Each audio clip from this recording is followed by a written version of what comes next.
একটি বিষয় তার সাথে সাথেই উচ্চারিত হয়, বাংলার সংস্কৃতি। কলকাতাকে আজও দেশের সাংস্কৃতিক রাজধানী বলা হয়। শিল্প অর্থনীতি হারিয়েছে, এই বাংলার ভূগোলও হারিয়েছে, কিন্তু আজও বহু আক্রমণের পরেও বাঙালি তার সংস্কৃতি ভোলেনি। হ্যাঁ, আজ তা অনেকাংশে কোট আনকোট অনুপ্রাণিত, কিন্তু আজও বেশ বড় অংশ মানুষ আছেন যারা সেই সংস্কৃতিকে টিকিয়ে রেখেছেন। এই রাজ্যের সৃষ্টিশীলতা আজও টিকে আছে তার সাংস্কৃতিক বিপ্লবের মাধ্যমে। আজ আমরা সেরকম একটি সাংস্কৃতিক বিপ্লবের সাক্ষী হব, যেখানে সৃজন দ্য আর্ট একাডেমি নৃত্য পরিবেশন করবে এবং সৃজন দ্য আর্ট একাডেমির হয়ে তার প্রধান নৃত্য পরিবেশন করবেন শ্রীমতী বিজয়িনী বসাক। তাকে আমি মঞ্চে ডেকে নেব।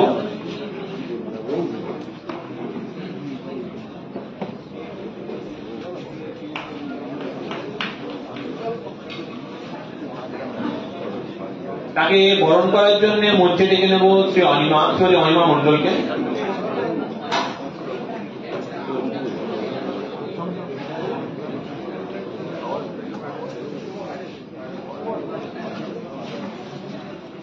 সাংস্কৃতিক বিপ্লব শুধু গণনাট্য আন্দোলনেও হয়নি, গণনাট্য আন্দোলনের মাধ্যমেই হয়নি, অন্যান্য আরো কিছু যে সাংস্কৃতিক বিপ্লব ঘটাতে পারে তা আপনারা এখন প্রত্যক্ষ করতে চলেছেন। সবাইকে অনুরোধ করব এই নাচের দিকে এবং এই সাংস্কৃতিক বিপ্লবের দিকে নজর রাখতে। আমি বিজয়িনী এবং তার ট্রুপকে মঞ্চ ছেড়ে দিচ্ছি।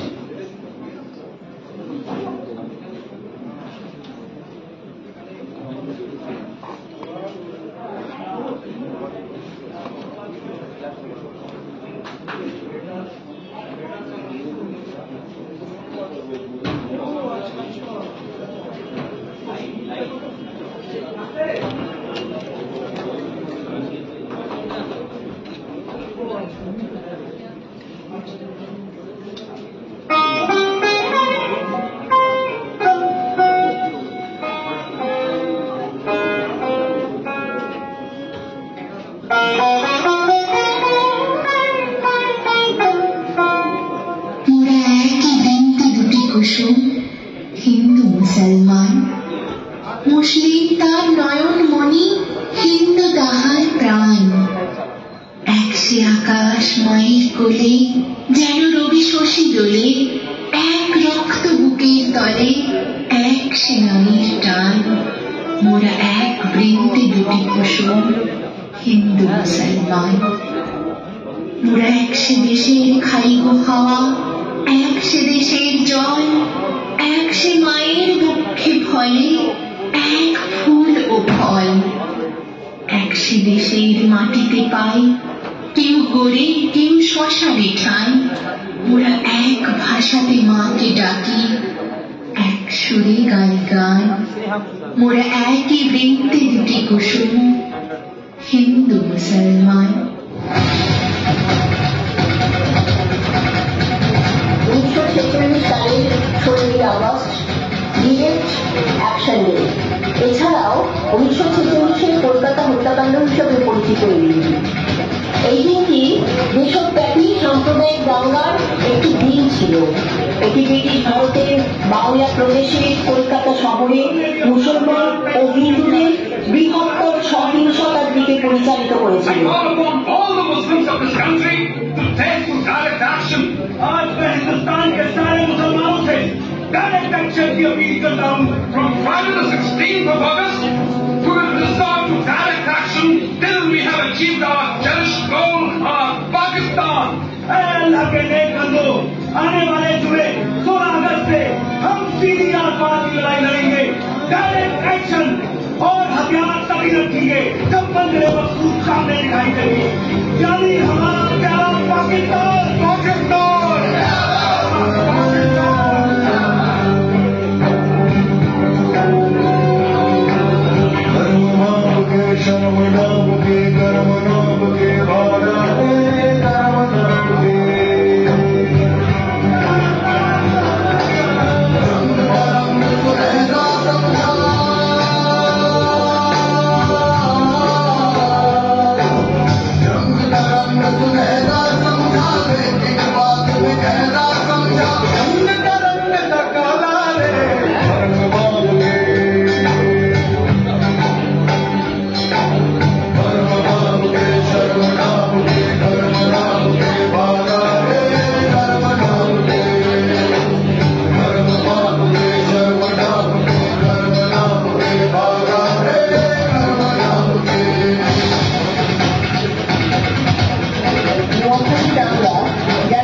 গণহত্যা বা নোয়াখালী হত্যাযজ্ঞ নামে পরিচিত। ব্রিটিশ শাসন 1946 সালের অক্টোবর নভেম্বর সংগঠিত তৎকালীন পূর্ববঙ্গে নোয়াখালী ও ত্রিপুরা জেলায় স্থানীয়দের দ্বারা সংগঠিত ধারাবাহিক গণহত্যা, ধর্ষণ, অপহরণ, হিন্দুদের জোরপূর্বক ধর্মান্তর, লুটপাট এবং অগ্নিসংযোগের ঘটনা। কলকাতা দাঙ্গা দেশ হয়ে এই ভয়াবহ দাঙ্গা ঘটে। হিন্দুদের উপরে এই গণহত্যা শুরু হয়েছিল 1946 সালের 10ই অক্টোবর প্রজাপতি লক্ষ্মী পূজার দিন এবং প্রায় 4 সপ্তাহ ধরে অব্যাহত ছিল।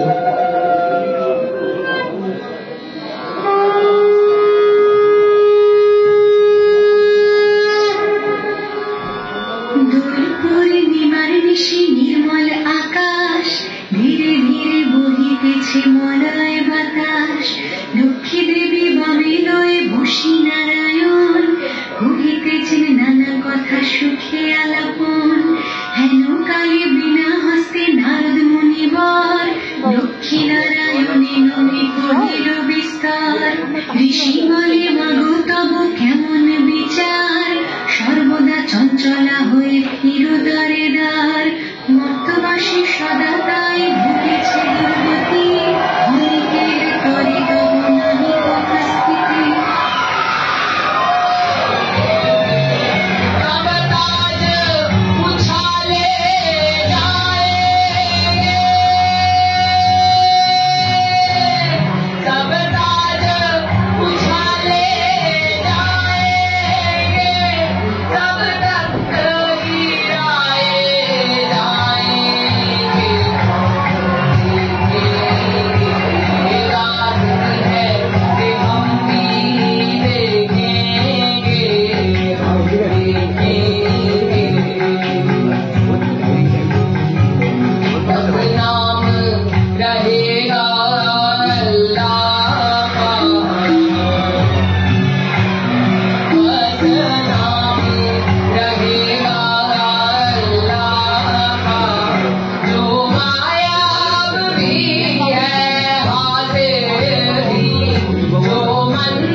दिशाओं की ये साजिशें हवाओं की लहूलुहान हो गई जमीन ये देवताओं की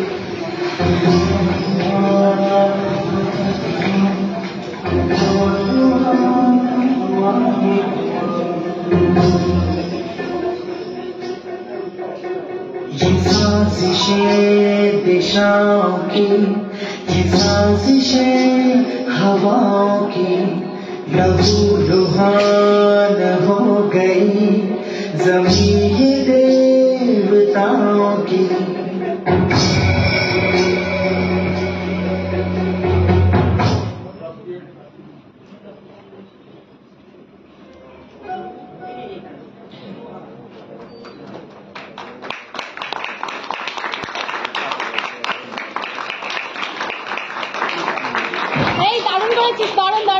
খুব সুন্দর।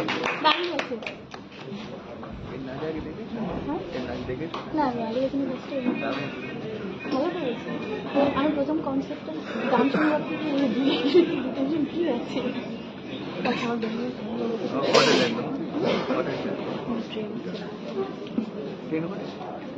জানি না, কিন্তু আমার নষ্ট দিতে পারি এটাই। না না আমার মা বাড়িতে নেই না আজকে, সেই জন্য কেউ নেই, এটাই তো প্রবলেম। হ্যাঁ সেই জন্য আজকে তারপর বাড়িতে বাবা কোথায় গেছে? বাবা তো তোমার ব্যাঙ্গালোর আছে, টাকা তো জব করেছে বাবা, ম্যাক্সিমাম টাইম তোমার রাজ্যের বাইরেই থাকে। ওখানেই জব করে? হ্যাঁ প্রথম দিয়ে ওখানেই আছে? প্রথম দিয়ে নয়, ছোটবেলা ছিল, এবার তোমাদের যে বন্যাটা হয়েছিল না, বন্যা এবার একদিনের ভিতরে শিফট করে দিয়েছে এই বিষয়ে ব্যাঙ্গালোরকে শিফট করে দিয়েছে। না না টাটা অফিসিয়ালি দিয়ে দিতে গেছে, ঠিক আছে। এই পরিবেশনার পর সত্যি কোনো কথা বলা চলে না, যে অসাধারণ তোমাকে দুবার বিজনেস আছে না, শিল্প সৃষ্টি আমাদের সামনে দেখালো বিজয়িনী এবং তার ট্রুপ। তারপর শুধু যেন ভাবতে হয়, শুধু আত্মমন্থন করতে হয়। আমরা শুধু সেই শিল্পীদের প্রণাম জানাই তার অসাধারণ সৃষ্টির জন্য।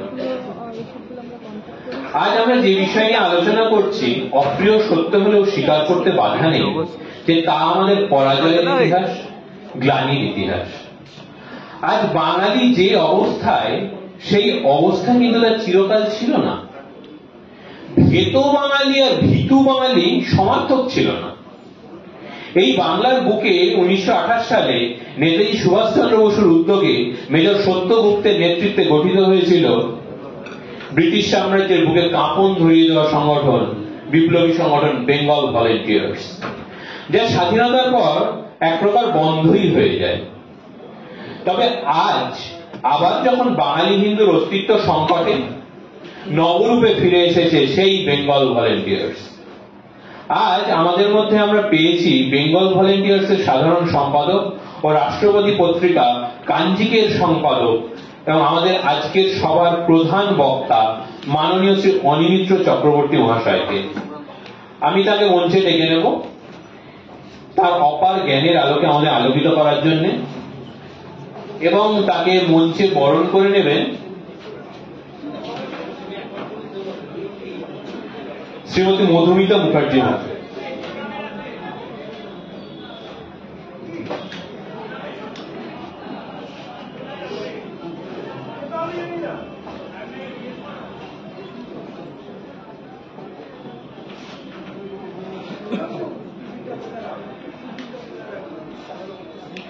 হ্যালো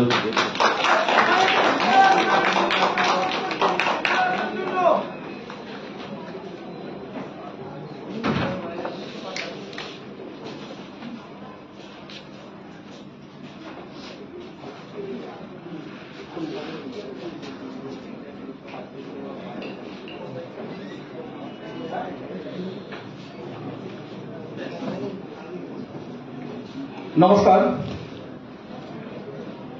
মঞ্চে এখন কেউ উপস্থিত নেই, সেজন্য কাউকে বলার কিছু নেই, এবং আমার সামনে উপস্থিত ভদ্রমন লোকে আমি আজকের আয়োজকদের কাছে আমার অসীম কৃতজ্ঞতা প্রকাশ করি এই অত্যন্ত গুরুত্বপূর্ণ বিষয়ে আমাকে কিছু বলার সুযোগ করে দেওয়ার জন্য। নোয়াখালী একটি শব্দ যা গত 78 বছর ধরে সমগ্র বিশ্ব জুড়ে বাঙালি হিন্দু এবং সমগ্র হিন্দু জাতিকে মোহিত করেছে। যারা জানেন না, অন্যান্য যারা মতবাদে বিশ্বাসী, তারাও শব্দটা জানেন। নোয়াখালী শব্দটা কি? নোয়াখালী নিশ্চয় কোনো দাঙ্গা নয়, এটা গণহত্যা, রেসিয়াল এক্সটারমিনেশন। একটা জাতিকে নির্মূল করে দেওয়ার সর্বাত্মক প্রচেষ্টা। নোয়াখালী কেন হয়েছিল তা মোটামুটি আমরা জানি। নোয়াখালীর গুরুত্বটা কোথায়, তখনই বলতে হবে নোয়াখালীর গুরুত্বটা কোথায়। নোয়াখালীকে কেন্দ্র করে বাংলার দেশভাগের ধ্বনি গুঞ্জরিত হয়েছিল। যদি 45 সাল থেকে শ্যামাপ্রসাদ মুখোপাধ্যায় বলে আসছিলেন যে হিন্দুরও নিজস্ব একটি রিজিয়ন থাকার প্রয়োজন, তা আমাদের কলকাতার দাঙ্গা হয়ে গেল, ভয়ঙ্কর দাঙ্গা।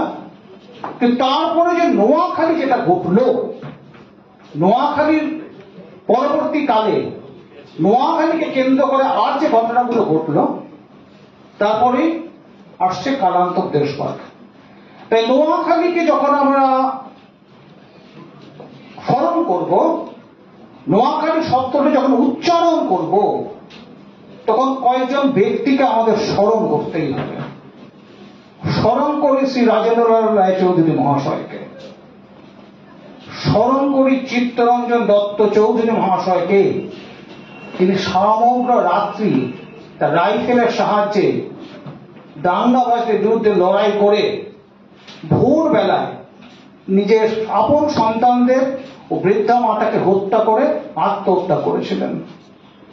স্মরণ করি মনমোহন সরকারের পরিবারকে, যারা সেই দিন নোয়াখালীর রেজিস্ট্যান্স গড়ে নিজেদের সম্পত্তিতে আগুন জ্বালিয়ে তারপর কলকাতায় চলে আসার সমর্থন হয়েছিলেন। স্মরণ করে ডক্টর শ্যামাপ্রসাদ মুখোপাধ্যায়কে, স্মরণ করেছি জে.পি. কৃপালিনীকে। কৃপালিনী সেই ব্যক্তি যিনি প্রথম নোয়াখালী অকুস্থলে পৌঁছেছিলেন কালীপদ মুখোপাধ্যায় সুরেন্দ্রমোহন ঘোষের সাথে। পরের দিন শ্যামাপ্রসাদ মুখোপাধ্যায় অকুস্থলে পৌঁছেছিলেন। এটা হচ্ছে ইতিহাস। কিন্তু নোয়াখালী হয়েছিল কেন? আর যখন ঘটনা ঘটার 78 বছর পরে আবার উঠে আসছে সোশ্যাল মিডিয়াতে যে বাংলাদেশের দৌলতপুরের ডে নাইট কলেজের এক অধ্যাপিকা পাপিয়া নাসরিন সোশ্যাল মিডিয়া ভাষায় বলছে যে নোয়াখালী আবার করে দেবো, এটাই মুসলমানের দেশ। তখন প্রশ্নটা উঠতে পারে নোয়াখালী কেন উঠছে? এর একটাই উত্তর, নোয়াখালী এক বাস্তব সত্য। নোয়াখালী কালকেও হতে পারে, নোয়াখালী পরশু দিনে হতে পারে, আবার নোয়াখালী হতে পারে। এটা হচ্ছে মূল কথা। কিন্তু নোয়াখালীকে স্মরণ করতে গেলে, জানতে গেলে আমাদের কিছু বিষয় জানতে হবে। এই প্রসঙ্গে আমি একটা ছোট একটা দিয়ে শুরু করব, যে ছোট একটা সম্পাদকীয়। 1930 সালের ঢাকার ভয়ঙ্কর দাঙ্গাতে পরিপ্রেক্ষিতে তৎকালীন বিখ্যাত পত্রিকা প্রবাসী সম্পাদকীয় লিখেছিল। রামানন্দ চট্টোপাধ্যায় প্রবাসী, হিন্দু মহাসভার সভাপতি প্রবাসী। সেই প্রবাসী লিখছে, এই বিভৎস অত্যাচারের কাহিনী শতাংশের একাংশ আমরা জানিতে পারি নাই, যাহা জানিয়াছি তাহারও আর মাত্র 10 ভাগের 1 ভাগ প্রকাশ করিতে পারিয়াছি। একদিকে দুরন্ত আইনের চাপ, অপরদিকে বর্তমান পরিস্থিতি রাজনৈতিক অবস্থা, এই উভয় কারণে অনেক কথা কাটছাট দিয়া প্রকাশ করিতে হইয়াছে। যে অঞ্চলে লুণ্ঠন চলিল সে অঞ্চলে হিন্দু মুসলমান উভয় বুঝিল রাজ্য ও রাজ্য শাসনের অবসান হইয়াছে। হিন্দুগণ বুঝিল আমাদের মান মর্যাদা ধনদৌলত এমনকি ধর্ম ও প্রাণ পর্যন্ত মুসলমানের কৃপার উপর রহিয়াছে।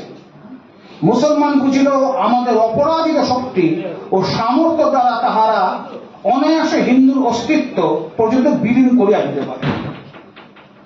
শুধু তাই নহে, হিন্দু বুঝিল তার উচ্চতর শিক্ষা, তীক্ষ্ণতর বুদ্ধি, উন্নতর প্রতিভা, অতুল ধনসম্পদ ইহা কিছুই তাহাকে রক্ষা করিতে পারে না, যদি মানসিক সাহস ও শারীরিক শক্তির দ্বারা দর্শকে বিতাড়িত করিবার উপযুক্ত ক্ষমতার আশার অভাব হয়, ক্ষমতার অর্জন অভাব হয়।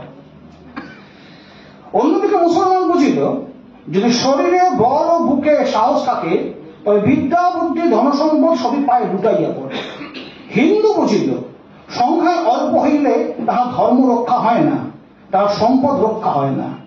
মুসলমান বুঝিল সংখ্যায় অধিক হইলে তাহাদের শক্তি অধিক হয়, সে লুণ্ঠন করিতে পারে, হত্যা করিতে পারে, যার ইচ্ছা তাহাই করিতে পারে। এখানে আমরা এইটুকু মাত্র বলতে চাই, ঢাকা শহরে হিন্দুরা সংখ্যায় বেশি হইলেও লুণ্ঠিত হইয়াছে এবং পাঞ্জাবের শিখরা সংখ্যায় ন্যূন হইলেও রাজত্ব করিয়াছে এবং এখনো লুণ্ঠিত হয় না। 1930 জুন মাসের প্রবাসের রিপোর্ট।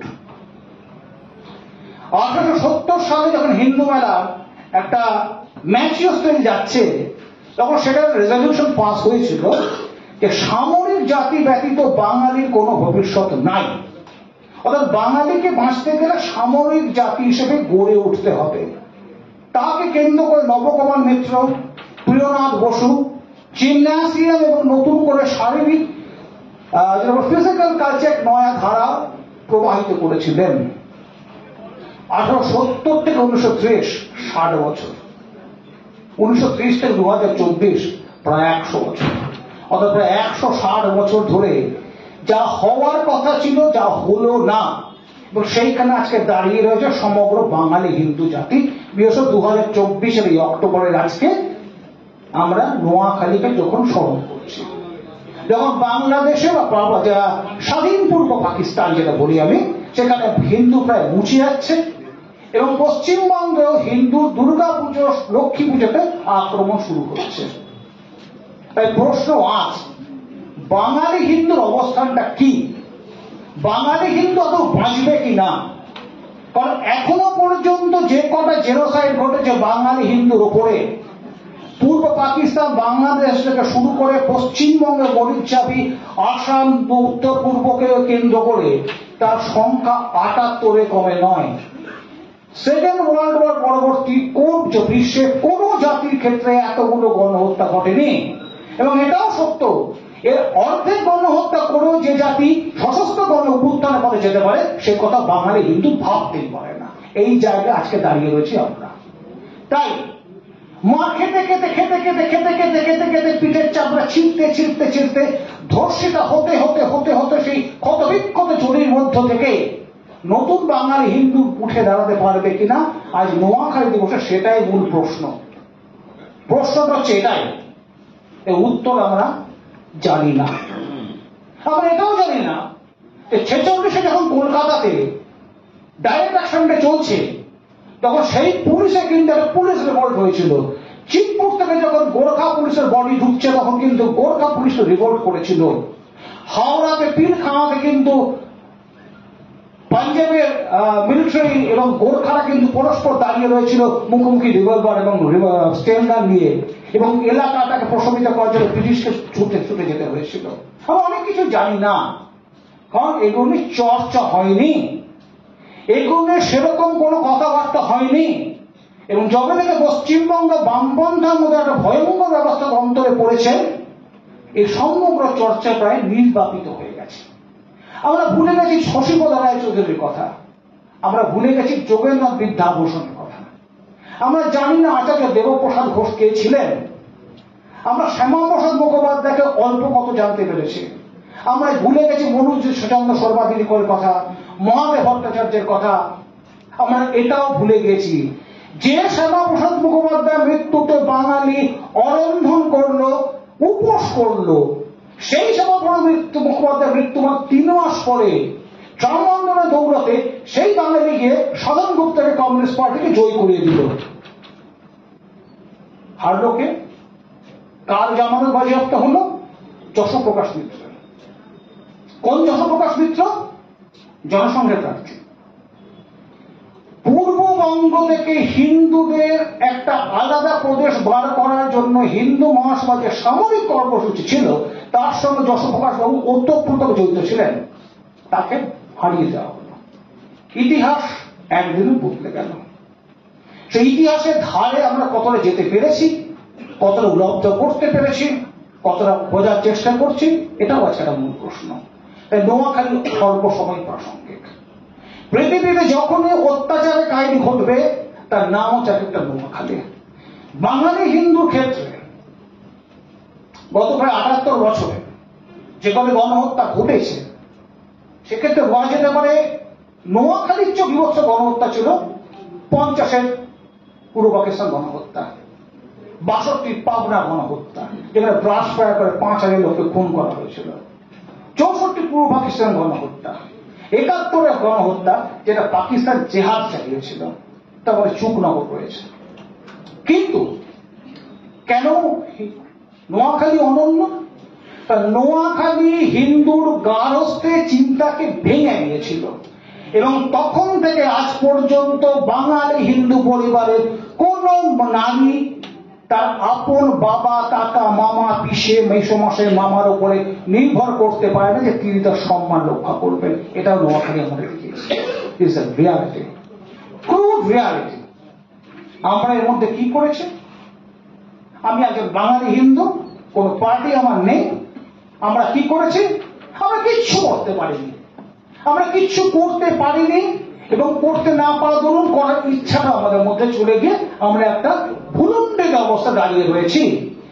আমরা এমন অবস্থা দাঁড়িয়ে রয়েছি যেখানে আমাদের এক্সিস্টেন্সিয়াল ক্রাইসিস চলছে।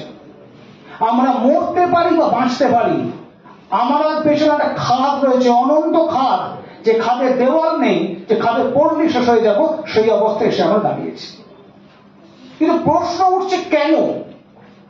আমরা যে ঘটনাটা বললাম, এই যে আমরা এই রিপোর্টটা বললাম, জামিনে বললাম পেপার, আমি যখন 47 সাল ওই সময়টায় ফ্রেডরিক ব্যারাসকে জিজ্ঞাসা করেছিলেন যে নোয়াখালীতে এত হিন্দু মেয়ে লুট হচ্ছে কেন? ব্যারাস বলেছিলেন যে Hindu women are more beautiful than the Muslims, Hindu মেয়ে আরো বেশি সুন্দর। কৃপালানি বাইরে বেরিয়ে এসে বলেছিলেন ব্যারাসের মুখে একটা লাঠি ছাড়ার ইচ্ছা করছিল। এই যে নেতৃত্বের যে বোধ, সেই বোধ থেকে বাংলা ভুলুণ্ঠিত হয়েছে। সমস্যা ঠিক এইখানে দাঁড়িয়ে রয়েছে। আমার ডুস কি, আমার ডোন্টস কি, আমার মধ্যে কোনো ক্ল্যারিটি অফ থট আছে কিনা। আমি যদি আক্রমণ করি, কাকে আক্রমণ করব, কার বিরুদ্ধে আক্রমণ করব, সে বিষয়ে কোনো আমার ধারণা নেই।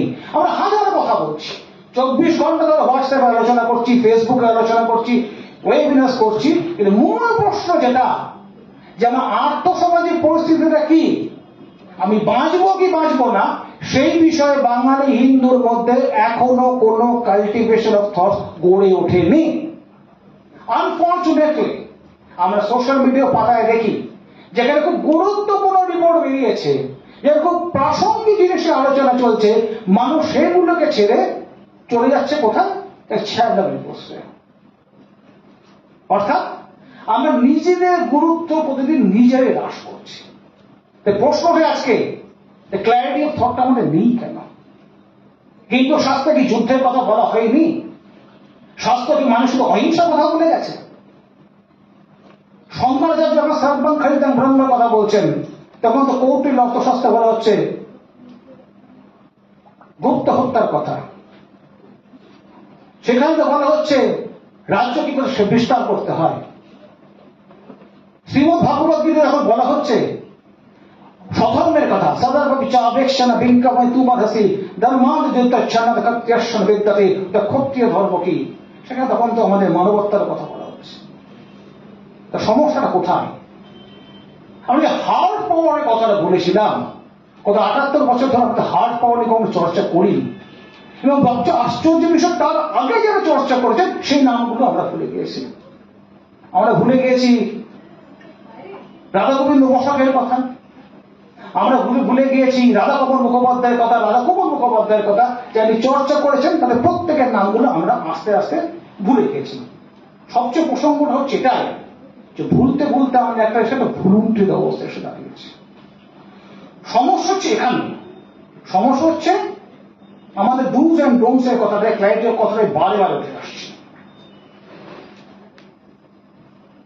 শ্রীমদ্ ভাগবত গীতার শ্লোক আছে, সৌর্যং তেজ ধৃতরাষ্ট্র যুদ্ধে পলায়নম দানমেশ্বর ভাবশ্চ ক্ষত্রং কর্ম স্বভাবচম।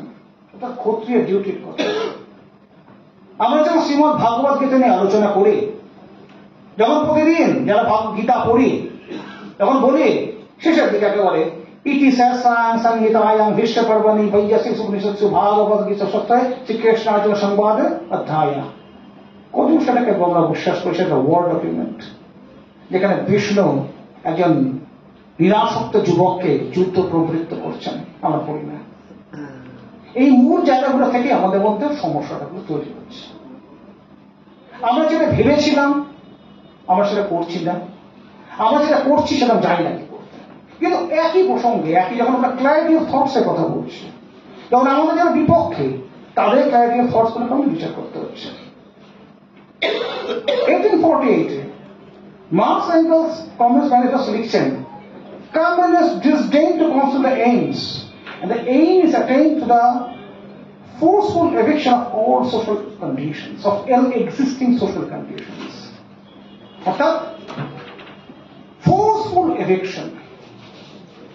যখন আমরা মাওসেতুংকে পড়ছি রেভলিউশনের কথা, তখন মাওসেতুং বলছেন revolution is not a dinner party, writing an essay, painting a picture in embroidery. It carries a refined, so leisurely, gentle, temperate kind, courteous, less magnanimous. A revolution is an insurrection act of violence which one person versus another. আমাদের উল্টো দিকে যারা তাদের criteria thought রয়েছে, যারা ফাসিজমের কথা বলছেন, মুসলিমের কথা বলছেন, love the machine guns at the rifles and the scale of sentiments don't forget the tackle. Nazism বলছে struggle is the father of all things, if you do not fight life will never be old. তাহলে criteria of থটে আমাদের সমস্যাটা কোথায় আসছে? নোয়াখালীকে নিয়ে যখন আমরা চর্চা করছি, যখন আমি আজকে তাই করছি, তখন দেখছি যে একটি পলিটিক্যাল পার্টি তখন ছেলে পলিটিক্যাল পার্টি ভায়োলেন্স করতে পারে, সে হিন্দু সমাজের জন্য করতে পারছে না। কেন পারছে না? এই সমস্যাটা আমাদের মধ্যে রয়েছে। যারা আমরা ফিল্ডে কাজ করেছি তারা বারংবার দেখেছি আমাদের মধ্যে ডিসপিউটেশনটা রয়েছে, একটা দার্শনিক সমস্যা রয়েছে আমাদের মধ্যে। একটাই কথা, আমরা ধর্মটাকে জানি না, আমরা ধর্মকে পড়িনি, ধর্মকে অধ্যয়ন করিনি, এবং তারপরে একের পরে গণহত্যা এসে আমাদের স্থবির করে দিচ্ছে। হিন্দু শাস্ত্রের কোন অধ্যায় সম্পূর্ণ বলা আছে যে অহিংসা এবং নন ভায়োলেন্স দিয়ে সমস্যার সমাধান হবে?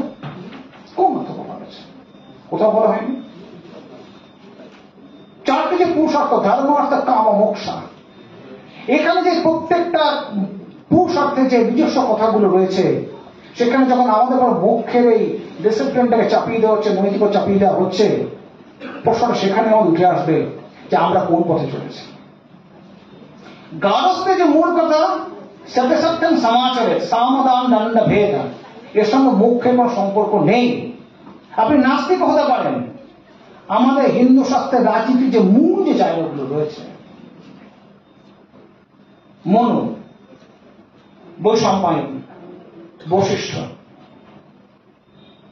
বিশ্বামিত্র, শুক্রাচার্য, বৃহস্পতি, কাত্যায়ন থেকে কামন্দ পর্যন্ত কোথাও কখনো কোনোদিন বলা হয়নি যে আমাকে সম্পূর্ণভাবে আমাকে নিরাসক্ত হয়ে কাজগুলো করতে হবে, কেউ কোনো বলেনি।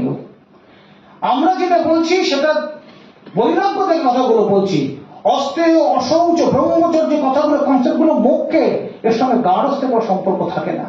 কিন্তু আজ অবস্থা এমন সে দাঁড়িয়েছে যে আমার সবকিছুকে মিলিয়ে মিশিয়ে ধর্ম কোনটা, ব্রহ্ম কোনটা, কোনটাকে বুঝতে হবে, সবকটা অখণ্ড একটা ধারণা নিয়ে বসে গিয়ে আমরা স্থবিরে বসে রয়েছি। এটা হচ্ছে মূল প্রশ্ন আমাদের কাছে। 160 বছর আগে বলা হয়েছিল যে বাঙালিকে সামরিক জাতি তৈরি করতে হবে।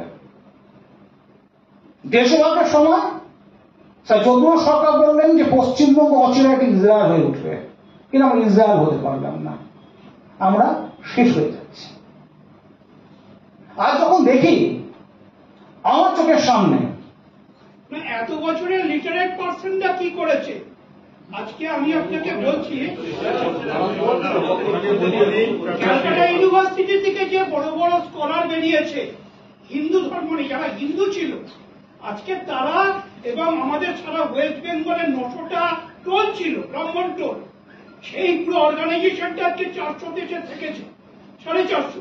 তার টোটাল যে গ্রাউন্ড লেভেলের যে কনসেপ্টটা ছিল, এটা আমার চিরকালই ধারণা ছিল যে before independent and after independent Calcutta ইউনিভার্সিটিতে প্রেসিডেন্সি কলেজ এবং আপনার যাদবপুর ইউনিভার্সিটি বা আমাদের সারা ভারতবর্ষের ইউনিভার্সিটি যারা দিকপাল করি, তারা কি করেছে, এই জায়গাটাকে একটা ধরতে হবে যে ব্যাপারটা নিয়ে একটা সাপ্রেসিং গেম খেলা হয়েছে এবং তার মধ্যে চাপপাত রয়েছে, সমস্ত কিছুই রয়েছে, কিন্তু একটা সাপ্রেসিং অ্যাটিটিউড চলেছে, সেটাকে নিয়ে এই মুহূর্তে এইভাবে